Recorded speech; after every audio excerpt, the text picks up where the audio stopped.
Assalamualaikum warahmatullahi wabarakatuh. Perkenalkan, nama saya Amanda Yulisiani dengan NIM 181421317. Saya dari program studi pendidikan biologi kelas A angkatan 2018. Baik, pada video kali ini di sini saya akan mempresentasikan materi kita, yaitu tentang edukasi gizi. Berkaitan dengan edukasi gizi, kita harus mengetahui terlebih dahulu apa sih sebenarnya edukasi gizi ini. Jadi edukasi gizi menurut Fazli Jalal 2010 ini menyatakan bahwa edukasi gizi itu merupakan suatu proses yang berkesinambungan untuk menambah pengetahuan atau informasi tentang gizi. Kemudian membentuk sikap dan perilaku atau gaya hidup yang sehat. Di mana untuk membentuk gaya hidup yang sehat ini, kita harus memperhatikan makanan atau pola makan kita sehari-hari, serta faktor lain yang mempengaruhi makanan, dan juga membentuk atau meningkatkan derajat kesehatan gizi seseorang. Jadi tujuan dari adanya di edukasi gizi ini bertujuan untuk mendorong terjadinya perubahan perilaku yang positif, tentunya ini yang berhubungan dengan makanan dan gizi. Di dalam edukasi gizi ini kita juga mengenal yang namanya gizi seimbang. Jadi gizi seimbang ini merupakan suatu nutrisi atau asupan energi yang ada di dalam tubuh kita dengan kadar yang normal atau sesuai dengan kebutuhan di dalam tubuh kita. Kemudian gizi seimbang ini juga merupakan susunan makanan sehari-hari yang mengandung zat gizi serta sesuai dengan kebutuhan tubuh. Masih berkaitan dengan gizi seimbang. Apabila seseorang dalam memenuhi gizi seimbang ini salah, maka akan menyebabkan kelainan gizi. Kelainan gizi ini ada dua, yaitu yang pertama ada gizi kurang dan gizi berlebih. Untuk gizi kurang itu sendiri merupakan suatu kondisi di mana keadaan kekurangan zat gizi yang disebabkan oleh kurangnya nutrisi atau asupan energi dan protein dalam waktu yang cukup lama. Biasanya ciri-ciri dari gizi kurang itu biasa tubuh kita itu terlihat napak kurus, kemudian ciri-cirinya itu terjadi pembengkakan pada kaki dan perut, kemudian mudah terserang penyakit. Kemudian yang gizi berlebih ini dia merupakan kondisi di mana seseorang terlalu banyak makan, tetapi dia tidak diimbangi dengan olahraga. Sehingga nantinya akan terjadi penimbunan lemak pada tubuh kita. Ciri-cirinya itu biasa ditandai dengan obesitas. Kemudian merasa malas dan mudah ngantuk. Jadi ciri-cirinya itu selain obesitas, ini juga mudah terserang penyakit malas dan mudah ngantuk. Jadi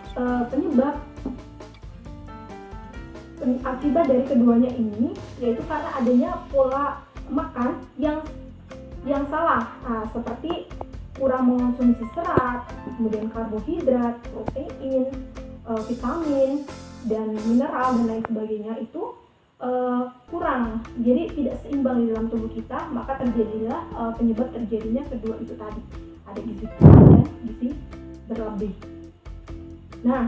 Kemudian bagaimana sih agar makanan yang kita konsumsi itu dapat memenuhi komposisi gizi yang cukup atau dikatakan seimbang, yaitu kita dapat mengonsumsi sumber makanan yang mengandung baik itu mengandung karbohidrat, protein, mineral, vitamin dan lain sebagainya, itu harus tercukupi dalam tubuh kita. Atau bisa juga kita disertai dengan minum air atau air minum itu setiap harinya itu 8 gelas atau 2 liter per setiap hari.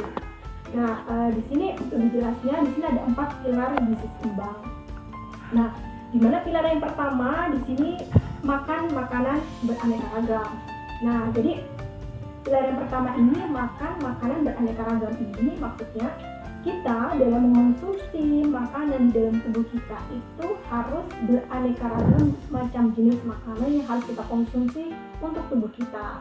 Nah, baik itu karbohidratnya, kemudian proteinnya, kemudian mineral, vitamin dan lain sebagainya, itu kita harus mengonsumsi dengan seimbang. Jadi tidak lebih, maksudnya harus normal sesuai dengan kebutuhan tubuh kita. Nah, kemudian pilar yang kedua di sini ada perilaku hidup bersih dan sehat. Nah, maksud dari perilaku hidup bersih dan sehat ini maksudnya ketika kita melakukan konsumsi atau ketika kita mengonsumsi makanan, kita harus benar-benar memperhatikan sterilisasi dari kandungan makanan yang akan kita konsumsi. Misalnya sebelum kita makan, kita harus mencuci tangan terlebih dahulu untuk mensterilkan tangan kita supaya sehat dan bersih. Nah, kemudian pilar yang ketiga di sini melakukan aktivitas fisik. Nah, maksud dari pilar yang ketiga ini melakukan aktivitas fisik, maksudnya tubuh kita itu harus sering melakukan pergerakan pada tubuh kita, bergerak. Nah, contohnya kita dengan berolahraga. Nah, salah satu contoh olahraganya misalnya kita bisa olahraga jogging, kemudian misalnya berenang, itu yang dimaksud dengan pilar yang ketiga ini. Oke, kemudian pilar yang keempat ini memantau berat badan setiap bulan.